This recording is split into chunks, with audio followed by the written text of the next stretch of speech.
कुछ राज्यों में गुरुदेव माइनॉरिटी अफेयर मिनिस्ट्री के अंतर्गत 1,000 रुपए वजीफा मिलता है जो माइनॉरिटी होता है, यानी मुस्लिम और क्रिश्चियन है। तो झुग्गी में जो लोग रहते हैं उनकी आर्थिक स्थिति एक जैसी होती है।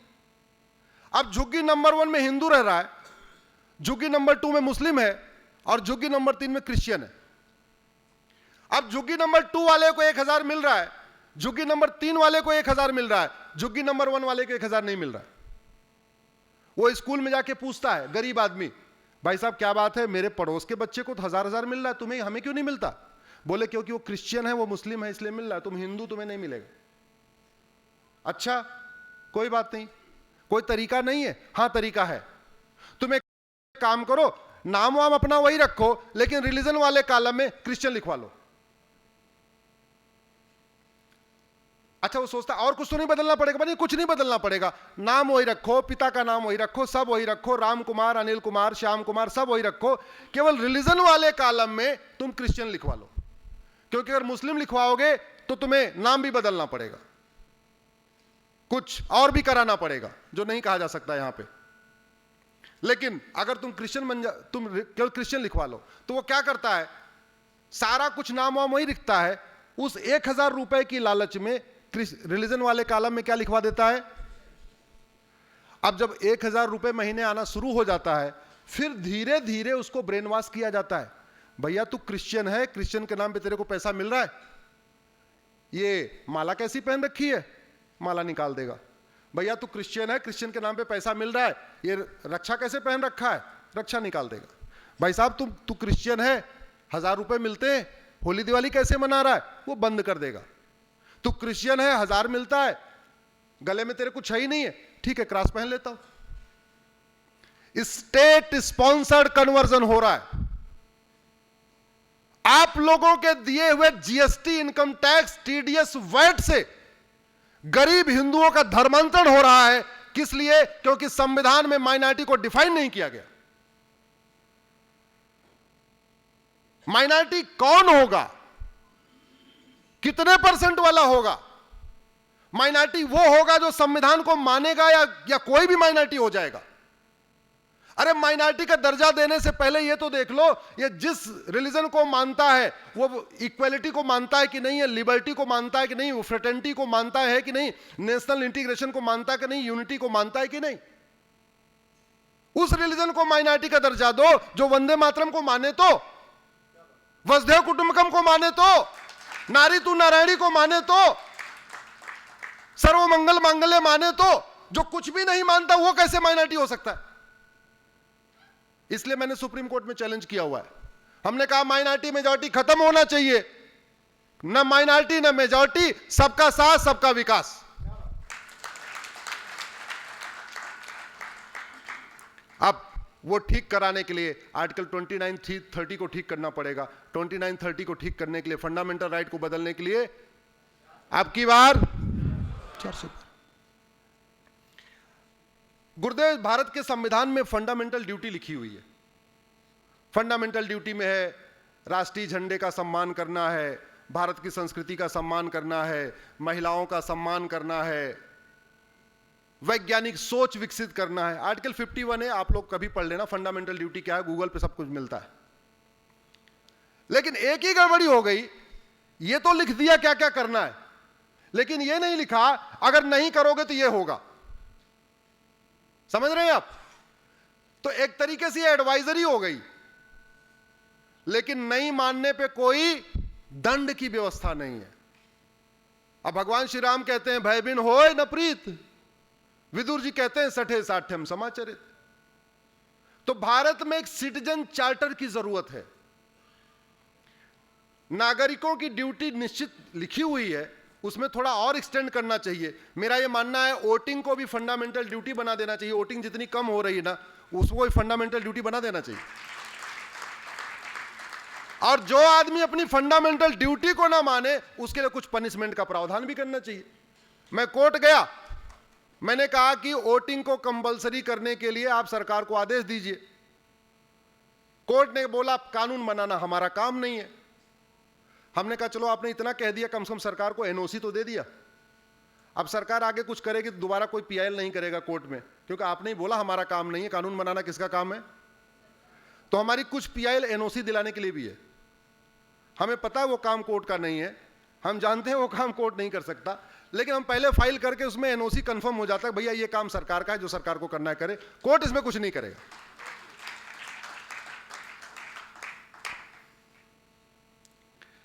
भारत में आपने गुलामी के नाम चल रहे हैं। दिल्ली किसने बसाया? युधिष्ठिर जी ने। युधिष्ठिर रोड है दिल्ली में क्या है? क्या भीम रोड है? जोर से बोलिए। नकुल रोड है, सहदेव रोड है, कुंती रोड है, माद्री रोड है, अभिमन्यु रोड है? नहीं। कृष्ण रोड है, बलराम रोड है? नहीं। Babar road, Humayun road, Tughlaq road, Ghazni road, Ghori road?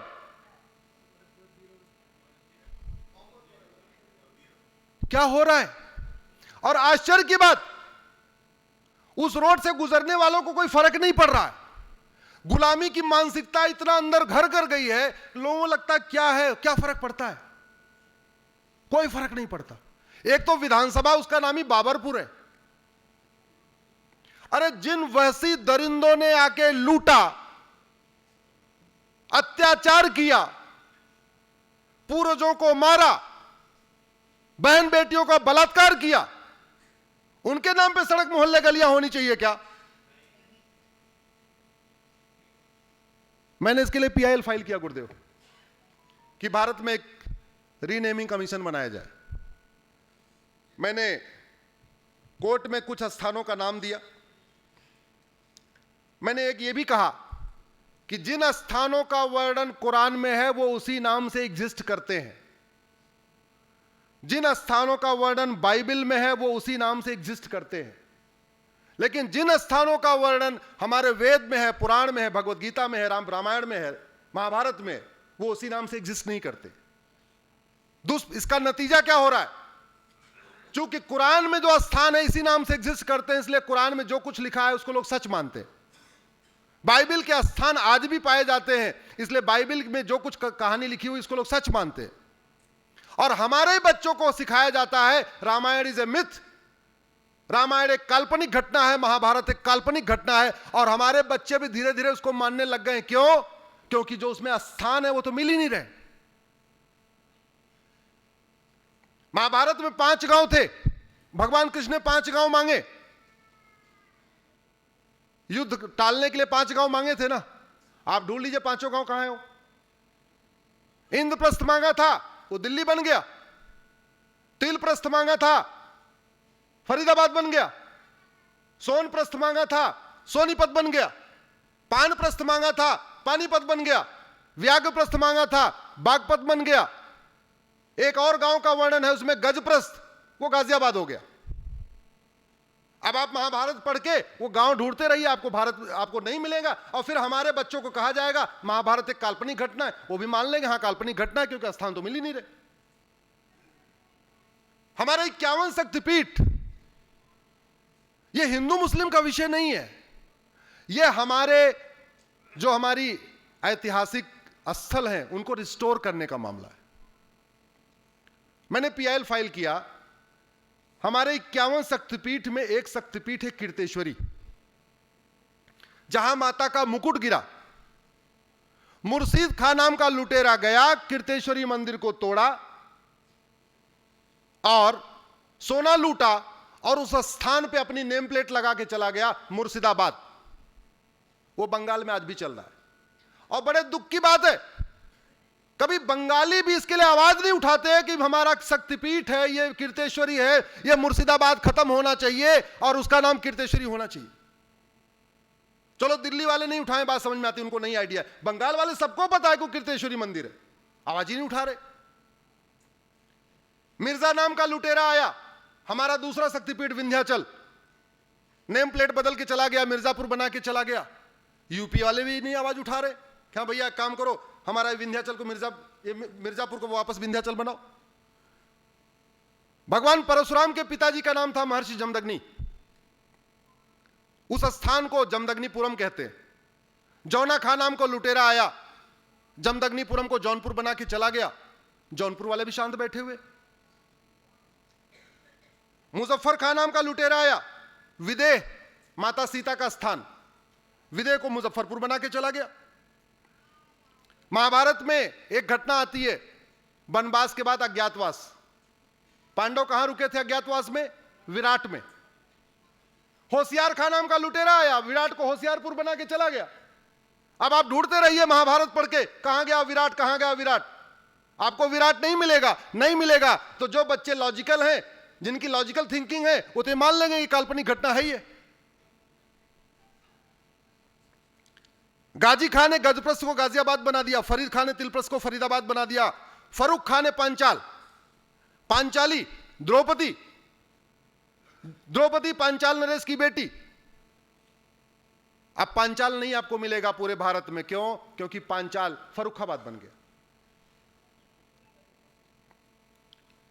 मुराद खान ने रामगंगानगर को मुरादाबाद बना दिया, बेगू खान ने अजातशत्रुनगर को बेगूसराय बना दिया, शरीफुद्दीन ने नालंदा बिहार को बिहार शरीफ बना दिया, दरभंग खान ने द्वारभंगा को दरभंगा बना दिया, हाजी शमसुद्दीन ने हरिपुर को हाजीपुर बना दिया, जमाल खान ने सिंहजानी को जमालपुर बना दिया, अहमद शाह ने कर्णावती को अहमदाबाद बना दिया, बुरहान ने भगनापुर को बुरहानपुर बना दिया, होसंग शाह ने नर्मदापुरम को होशंगाबाद बना दिया, अहमद शाह ने अंबिकापुर को अहमदनगर बना दिया, तुगलक ने देवगिरी को तुगलकाबाद बना दिया, उस्मान अली ने धाराशिव को उस्मानाबाद बना दिया, फरीद खान ने मोकलहार को फरीदकोट बना दिया, मुजफ्फर खान ने लक्ष्मीनगर को मुजफ्फरनगर बना दिया, शाहजहां ने गोमती नगर को शाहजहांपुर बना दिया, बख्तियार खिलजी ने नालंदा को बख्तियारपुर बना दिया, करीमुद्दीन ने करीमनगर बना दिया, महबूब खान ने महबूबनगर बना दिया, अली मीर जाफर ने अलीपुर बना दिया, भाग्यनगर को हैदराबाद बना दिया, इंदौर को निजामाबाद बना दिया, भिटौरा को फतेहपुर बना दिया, हरिगढ़ को अलीगढ़ बना दिया, अंबिकानगर को अमरोहा बना दिया, आर्यमगढ़ को आजमगढ़ बना दिया, जसनौल को बाराबंकी बना दिया, गाजीपुर को गाजीपुर बना दिया।